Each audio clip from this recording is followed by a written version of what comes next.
Environmental medicine, integrating a missing element into medical education. This was a textbook put out in the United States in 1995. Well, it's still a missing element, largely. I'll tell you some of the efforts that we have made. Alan's alluded to some of them. And we're not as far ahead as the US. But in some ways, we have collaborated with organizations from the States. And so we're moving it a little bit forward. The problem is that we have multiple exposures to mixtures of substances. And if we put it simply, all of these things can overload our defenses. And the electromagnetic signal there is new. It looks new because we know about air and food and water and consumer products for years. But we are seeing a lot of problems with electromagnetic sensitivity too. And my colleague from Environmental Health Clinic left me a message yesterday morning. She said, "Don't forget to mention baby monitors and cell phones." So I mentioned it, okay? Multiple effects. So multiple exposures, mixtures have multiple effects.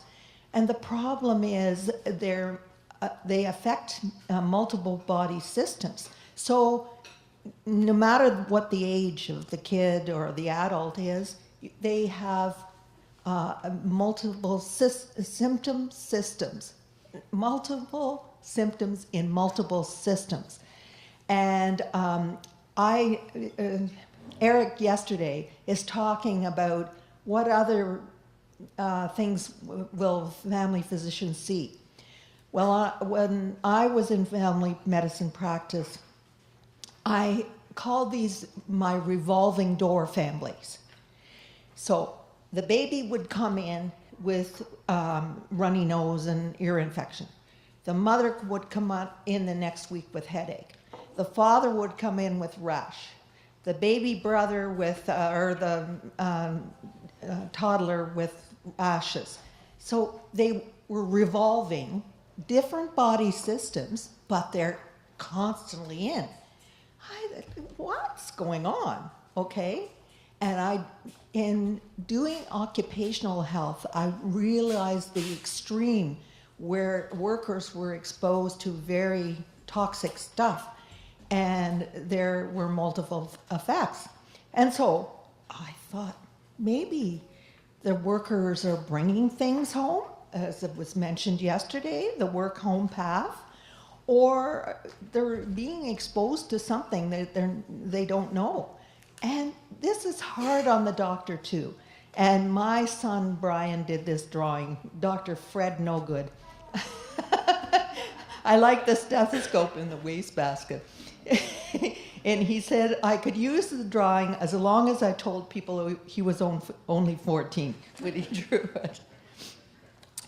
The problem was and is, we talked about research challenges in humans. Really, really tough to study, so complex, it's just tough. And so I'm thinking, but is anybody asking what the people are being exposed to? No, really not, okay? Eventually, in my practice, people asked about smoking, and eventually they asked about work, but not really clear. So we came up with exposure history, which used a CH2OBD2 mnemonic. If you're an R2D2 fan, it's easier to remember.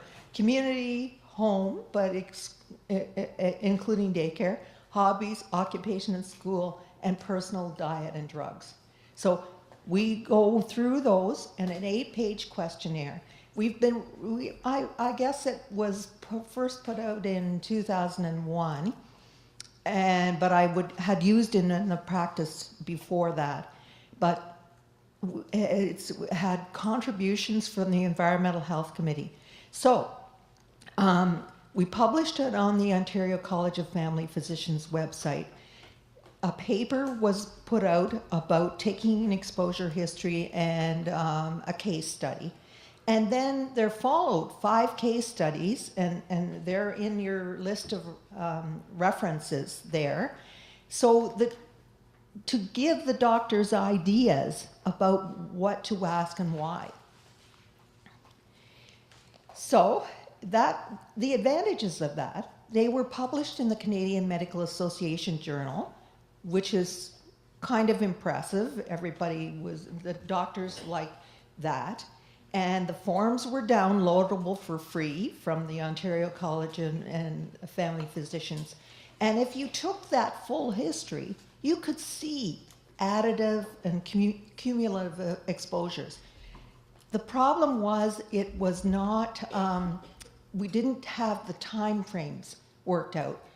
We've just renewed it September 2014. It's not been passed by the Environmental Health Committee yet, but we put the timing in so we can see the additive and cumulative exposures that the person has experienced over their life. The problem is it's scarily long, and the doctors are slow to use it because, as has been said earlier, they have trouble interpreting.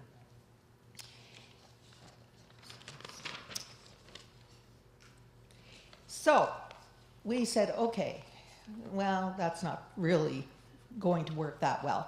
So how about directly educating the doctors? It's already been talking about integrating and sneaking the cases into medical school, and I do that too. I teach in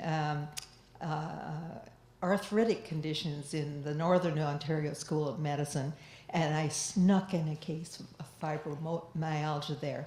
But the good thing, I was asked to develop 3 or 4 case histories for teaching the medical students and residents. So it's little teeny steps. Electives at the Environmental Health Clinic, we have medical students, we have residents, and the bottom line is that the Ministry of Health and Long-Term Care funded 2 fellows per year for 3 years. And so that's, we're in training 2 this year, and that's a joy. They're really keen. Advantages, get the most interested. The disadvantages are you only reach a few, but hopefully it will continue after the 3 years. The funding will continue. We've also tried a peer presenter program where we advertised across the province and brought doctors to Toronto, teaching them about environmental health, and then preparing them to teach in their community. That worked well for a year. After that, no, because there was nobody to organize the presentations. The doctors really can't invite themselves, really. Somebody has to invite them, and it didn't work after a year. And we have accredited, so the family physicians can use it for their continuing medical education, environmental health days, rounds, presentations. By the way, the Mother Risk has rounds every Friday. They're great.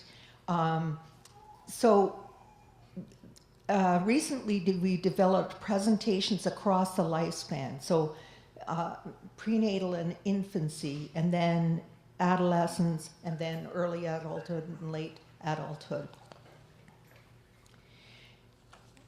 But we said, not really being used that much. So literature review and suggestions. I looked through the literature. There's not really a lot on prenatal questionnaires, but there is one by McDermott and Gailey in 2007, a preconception brief, occupational and environmental exposures. They only talk about occupational and environmental, so not the other things, community, home and hobby and all that.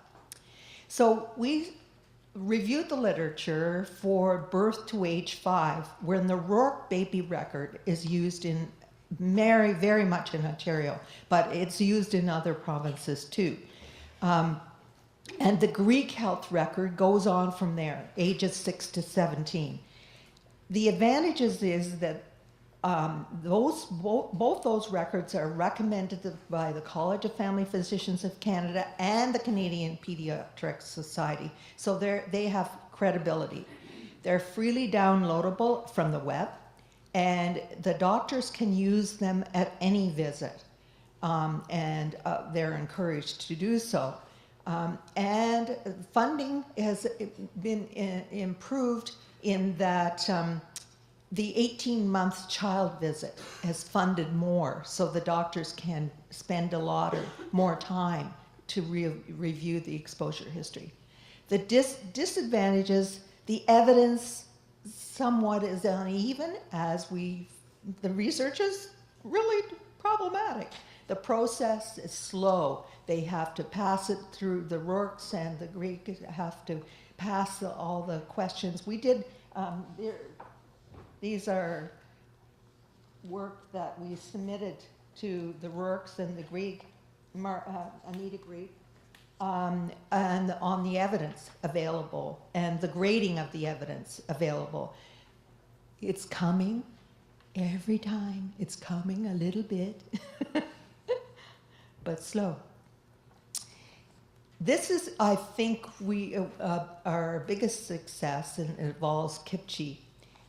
We had a literature review, and it's on early exposures to hazardous chemicals and pollution and associations with chronic disease. We wanted to see if kids were exposed early on, whether there was an increased incidence of chronic disease. We didn't think there would be much evidence. But we found that these things were true about the children.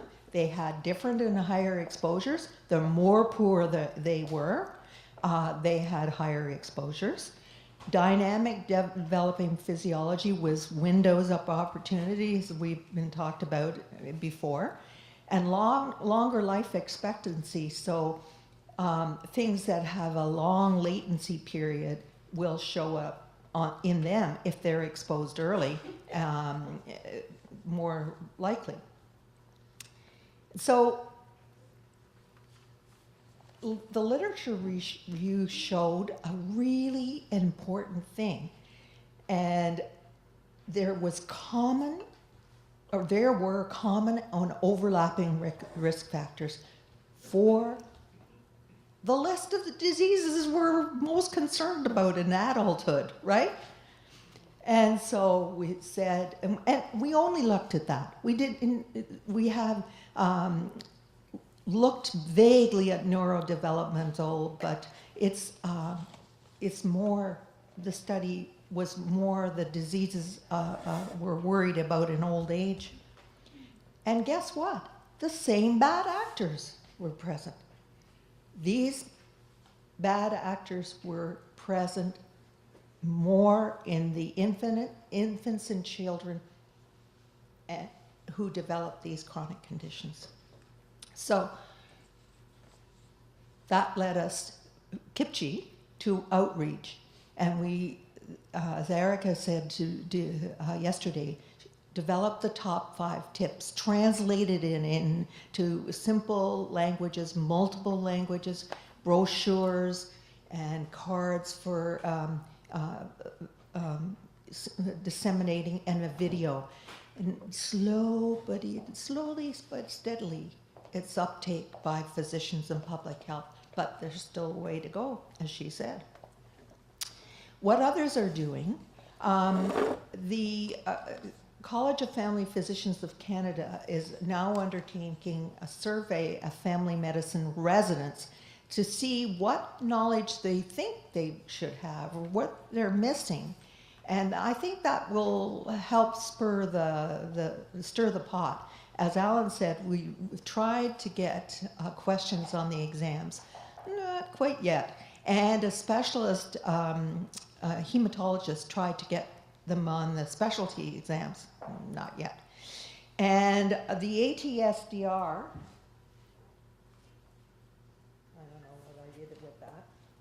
that card, they put out laminated a card, environmental exposure history, and they use a different acronym, I prepare, and they ask different questions, but they're not in the forms that people can tick off. And pediatric environmental health toolkit from the PEHE, and the help patients at all ages. Environmental health clinic, we use the weed, seed, and feed method. I'm leaving with the question, what else can we do to include environment as a missing element in medical education? Thank you. Thank you. It's great being here and being able to present. I am so fortunate. I work in the biggest women's and infants program in Canada. We have 7,000 deliveries a year. We have a large IVF clinic. We have lots of antenatal clinics. And we are going to new spaces, and I went up to look at the new spaces, and there's daylight everywhere. We've incorporated evidence-based hospital design, which is coming really more into focus.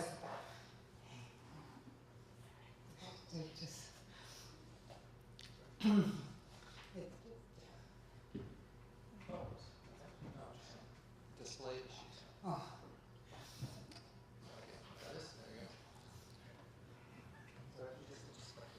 Oh, okay, sorry.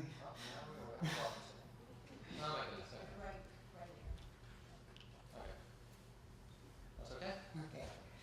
Of course, there's always prenatal challenges and opportunities, and so it's been very exciting presenting for this. No one likes major changes. So when I went to prepare for this, I was surprised at what I found in the 7,000 deliveries a year. There's not much environmental health teaching at all. Nobody likes changes right away. The resources, we're always talking about how finite our resources are, fiscal and human. Information overload, it's been quite a few times it's been said. During that transition to parenthood, we have so much to tell these mothers. Just the thought of trying to tell them anything more is just overwhelming to people. There's a lack of understanding of the importance of the environment to health.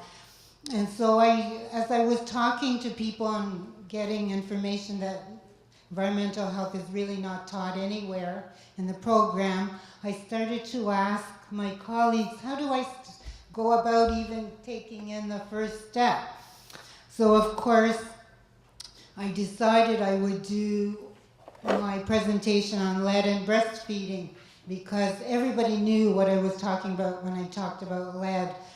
And I went around about particulate matter because I work with Alan. I'm one of the air quality health trainers, and so I have seen some research on particulate matter and that it is impacting people on diabetes. There's a brand new research. But when I talked about particulate matter, when I went to an obstetrician and wanted to talk about BPA and phthalates, he said, "What is that?"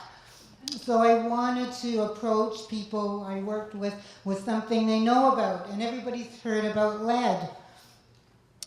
So that's how I thought this would be increasing awareness, sharing resources, and establishing best practices. And of course, everyone here recognizes that brick wall we are always facing when we're going for environmental health information, and the carrot is us.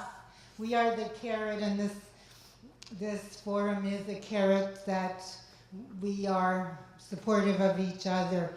And breastfeeding, I went for breastfeeding because breastfeeding is best, and it's internationally has buy-in. Breast is best. And so I thought I would link something with breastfeeding because we are trying to become a baby-friendly hospital.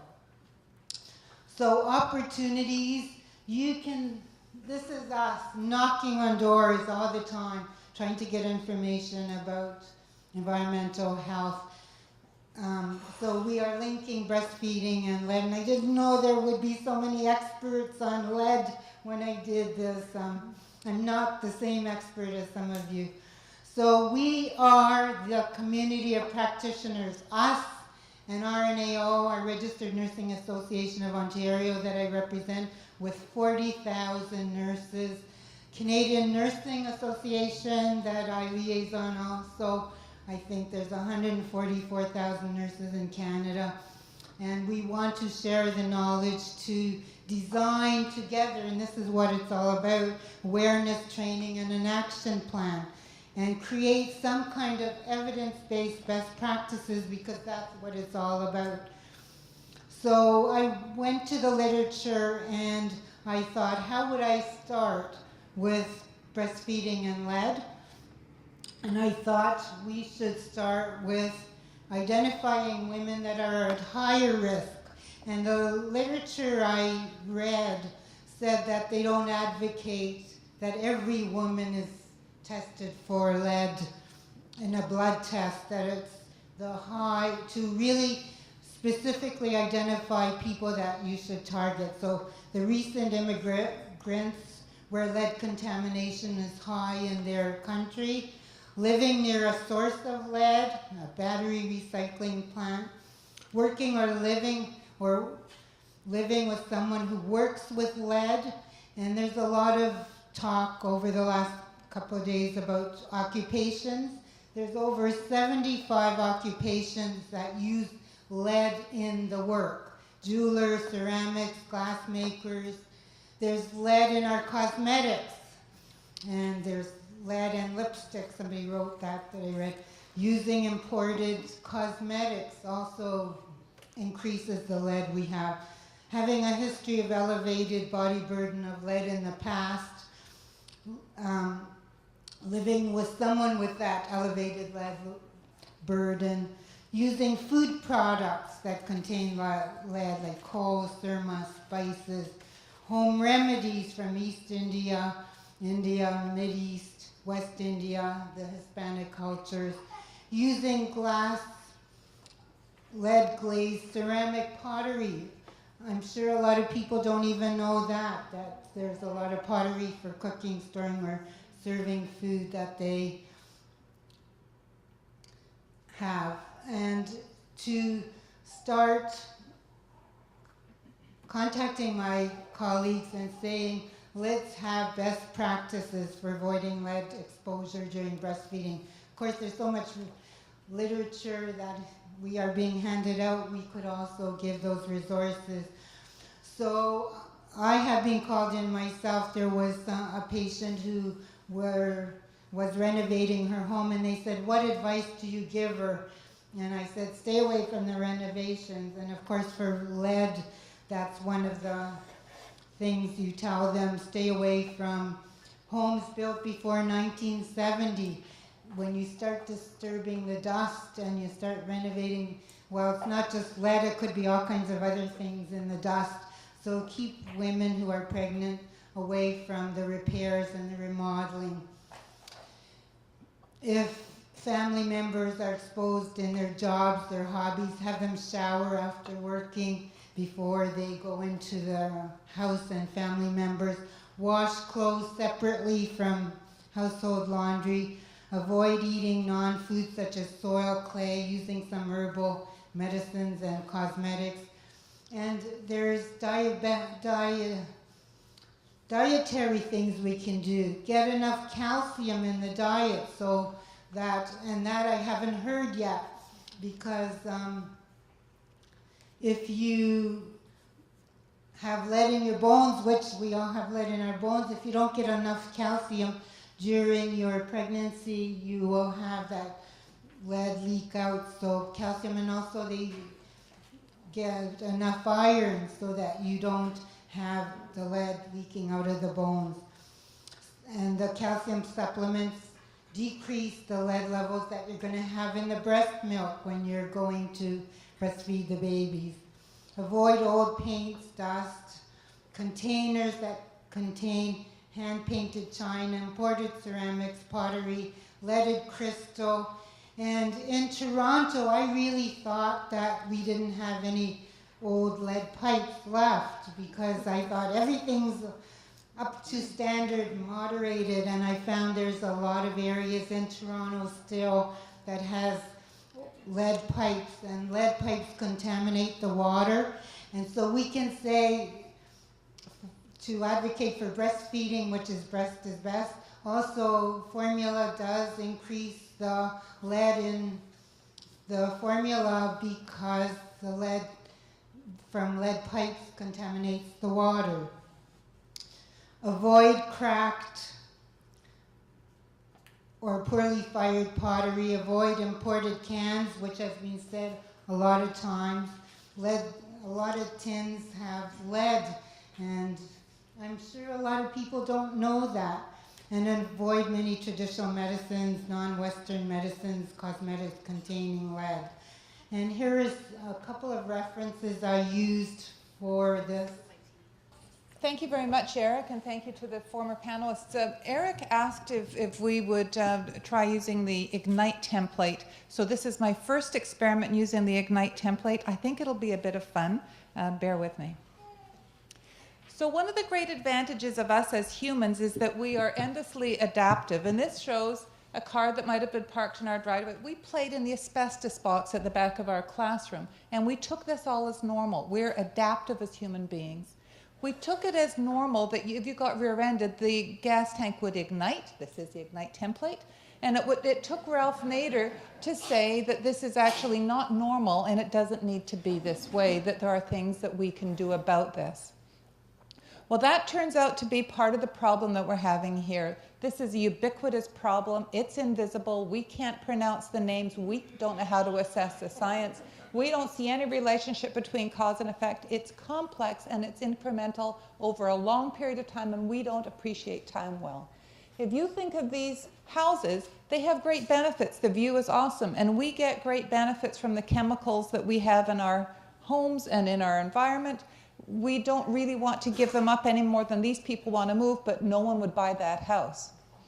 We tend not to see the problem. We say, well, what harm does a glass of wine do? My parents probably were drinking when I was pregnant. We don't understand that there are multiple factors that mitigate and aggravate the risk of any one thing that we may be exposed to. It's not simple like a cookbook that is going to do a result. This isn't it. It's not complicated like sending a man to the moon. This is a complex problem. Complex problems have multiple factors. It's like raising a child, as Brendan Zimmerman would say. What works for one does not work for the other. So we know that, where were you? It's going? Okay. We know that there are many things that impact on pregnancy, but we don't know how much. But we've known this for a long, long time. We've known this since '92, that the levels are higher in babies than they are in the mother. The levels are around the follicular fluid. We aren't the experts, but we do need to speak out. And as we heard this morning, there's a lot of speaking out being done now in the States. And you don't need to be an expert to be able to take an opinion on this. You just need to be a concerned professional. ACOG SRM said that it's important for us to become knowledgeable about the environmental agents that are endemic to our specific geographic areas, whether that would be industrial or agricultural, or as you say, you've got all the people from the little nail salons there. We don't need to be experts to provide useful information to patients and refer our patients to appropriate specialists or authorities where they exist, or to resources. We don't need now to have local resources necessarily. That it's important that we report identified hazards when we see them. And it's important to know that patient-centered actions can reduce the body burden of toxic chemicals, so that there are things that we can specifically advise women before they become pregnant, while they're pregnant, and afterwards. Now, when the Royal College put out their statement, they got into a lot of trouble for theirs, a lot of criticism. People said the science wasn't solid. And of course, they portrayed the mother as really the gatekeeper role. And while they were trying hard, it didn't go well. The problem is that not all women have these choices, and minority populations are much more likely to be exposed to the highest level of multiple pollutions and they don't have those same choices that middle-class women have of choosing the organic food, for example. So here we're looking at distribution of mercury in fish in Canada, and you can see that yes, there's a lot in Southern Ontario, but there's a lot in communities that may be highly, highly dependent on fish as a food source, because other kinds of food in these communities is prohibitively expensive. This is the Aninjan area in Sarnia, where you can see that you're breathing the air, those chemicals are falling in the water, the fish are eating them, you're getting multiplications of these toxins. So ultimately, we have to be taking our role on as advocates. Does anyone recognize this is a Broad Street pump? They stopped the cholera, John Snow stopped the cholera epidemic, not by telling people to boil water, but by removing the pump handle. The Endocrine Society has enunciated the precautionary principle. We don't actually have to have conclusive evidence before we can do a common sense thing. And I thought that, Bruce, yesterday when you presented and showed how stopping cigarette smoking, all the benefits, we didn't find out till afterwards. So we shouldn't be blaming women for eating the food and breathing the air. We should actually be removing the pump handle and fixing that problem. And that's my time is up. That's an